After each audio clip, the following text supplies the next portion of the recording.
ఈరోజు మంత్రివర్గంలో చర్చించిన అంశాలను 4 కోట్ల తెలంగాణ ప్రజలకు వివరించడానికి మా మంత్రివర్గ సహచరులందరూ 100% మంత్రివర్గం అంతా ఈ పత్రికా సమావేశంలో పాల్గొని మే 6, 2022 వరంగల్లో మా నాయకుడు రాహుల్ గాంధీ గారు రైతు డిక్లరేషన్లో తెలంగాణ ప్రజలకు ఇచ్చిన గ్యారంటీని అమలు చేయడానికి మంత్రివర్గంలో విధానపరమైన నిర్ణయాలు తీసుకొని తెలంగాణ రాష్ట్ర రైతాంగానికి వ్యవసాయం దండగ కాదు, వ్యవసాయాన్ని పండుగ చేయాలన్న ఆలోచన ఏదైతే కాంగ్రెస్ పార్టీ విధానం ఉన్నదో,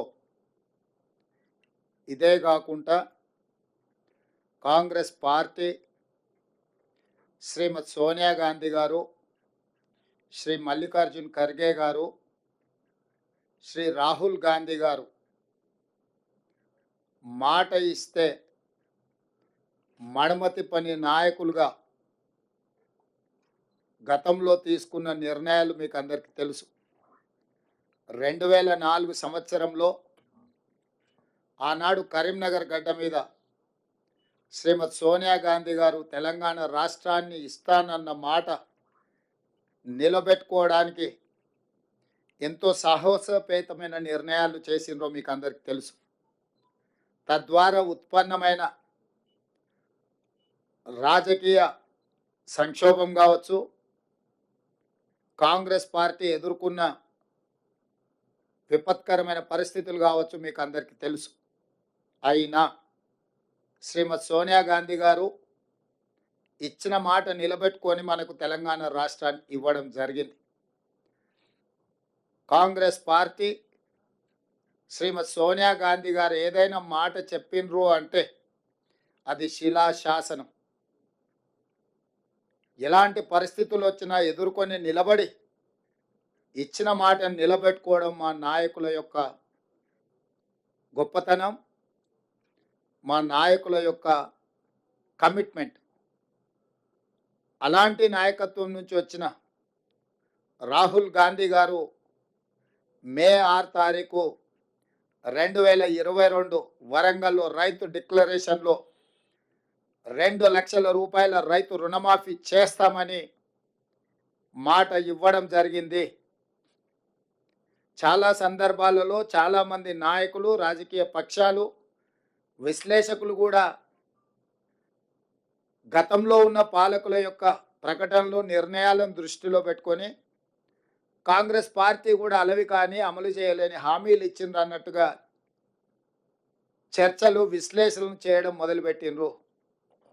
అందుకే ఈ మంత్రివర్గంలో ఇచ్చిన మాట ప్రకారం 2 లక్షల రూపాయల రైతు రుణమాఫీ చేయాలి అని మా మంత్రివర్గం పూర్తి స్థాయిలో విశ్లేషించి, చర్చించి, వివిధ బ్యాంకులలో ఉన్న రుణాలకు సంబంధించిన వివరాలు సేకరించి వాటన్నిటిని క్రోడీకరించి ఆ రైతు రుణమాఫీ చెయ్యాలి అని మేము నిర్ణయం తీసుకున్నాం.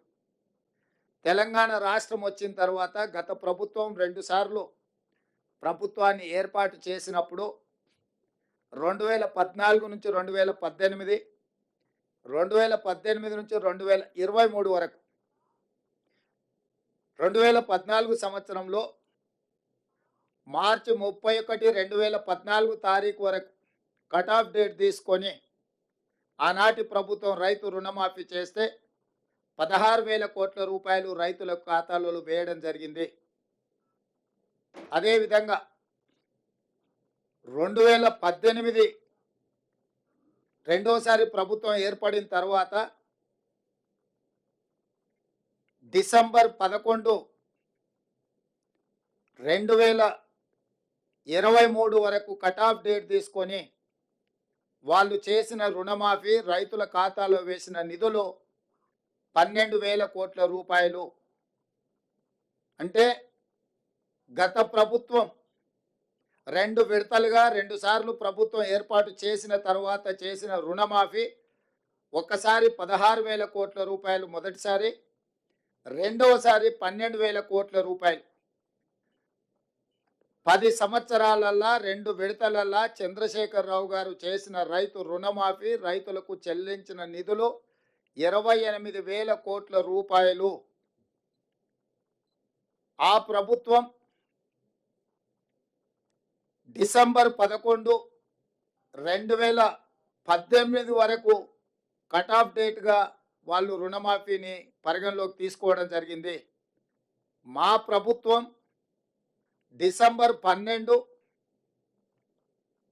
2018 తారీఖు నుంచి మొదలుపెట్టి 9, 12, 2023 వరకు సరిగ్గా 5 సంవత్సరాలు గత ప్రభుత్వం, మళ్ళొక్కసారి నేను చెప్తున్నా, గత ప్రభుత్వం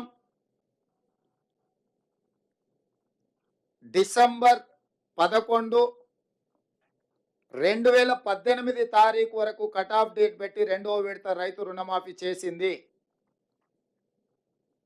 డిసెంబర్ 12, 2018 తారీఖు నుంచి తీసుకున్న రుణాలు డిసెంబర్ 9, 2023 వరకు 5 సంవత్సరాల మధ్యకాలంలో ఈ రాష్ట్రంలో ఉన్న రైతులు తీసుకున్న 2 లక్షల రూపాయల వరకు రుణమాఫీని చెయ్యాలని మా ప్రభుత్వము ఈ మంత్రివర్గంలో నిర్ణయం తీసుకున్నది. ఇచ్చిన మాట ప్రకారం 2 లక్షల రూపాయల రుణమాఫీ చెయ్యాలి. కట్ ఆఫ్ డేట్ 12, 12, 2018 నుంచి 9, 12, 2023 మధ్యకాలంలో రైతులు తీసుకున్న రుణాలను 2 లక్షల రూపాయల వరకు మాఫీ చేయాలని మా మంత్రివర్గంలో మేము నిర్ణయం తీసుకున్నాము. ఈ రుణాలు మాఫీ చేయడానికి దాదాపుగా 31,000 కోట్ల రూపాయలు అవసరం అవుతున్నది. 31,000 కోట్ల రూపాయలను సేకరించి తెలంగాణ రాష్ట్ర రైతాంగానికి రుణవిముక్తి కల్పించి, వ్యవసాయం దండుగ కాదు, వ్యవసాయం పండుగ. ఈ ప్రభుత్వం, ఈ ప్రజాపాలన రైతు సంక్షేమం, రైతు రాజ్యం ఒక సంక్షేమ రాజ్యంగా, అభివృద్ధి రాష్ట్రంగా ముందుకు తీసుకెళ్తామని సంపూర్ణమైన విశ్వాసం, భరోసా కల్పించడానికి ఈరోజు మా మంత్రివర్గం నిర్ణయం తీసుకున్నది. ఆ ప్రకారం ఏకధాటిగా 2 లక్షల రుణమాఫీ చెయ్యాలని మేము నిర్ణయం తీసుకున్నాం. గత ప్రభుత్వం రుణమాఫీ 1,00,000 రూపాయలు చేస్తామని, 4 విడతలని, వడ్డీలు చెల్లిస్తామని రకరకాల ప్రకటనలు చేసి వాయిదాల మీద వాయిదాలు వేసుకుంటూ రైతులను, వ్యవసాయాన్ని సంక్షోభం వైపు నెట్టేసి రైతుల ఆత్మహత్యలకు కారణమైంది.